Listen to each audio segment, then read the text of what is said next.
Și o să vă arăt și cumpărăturile de la Lidl. Începem cu sursa de proteină. Avem iaurt grecesc 2%, prea bine cunoscutul albuș, ouăle pe care le consum întregi și această brânză pe care am văzut-o acum, mi s-a părut interesantă. Este ceva mai săracă în calorii și grăsimi.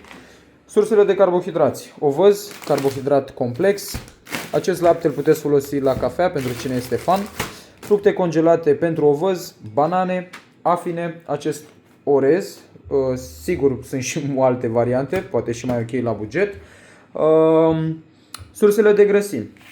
Această ciocolată este bogată în fibre, 95%. Pentru unii s-ar putea să fie prea amară, mie îmi place în ovăz, mai ales cu whey. Apropo, acesta e whey-ul pe care îl folosesc. Mai departe, sursele de grăsimi, mai am și acest peanut butter. Sursele de fibre, salată, avem cola zero. Tot la sursele de fibre mai intră și legumele. În mare parte cam acestea sunt cumpărăturile pe partea de masă musculară.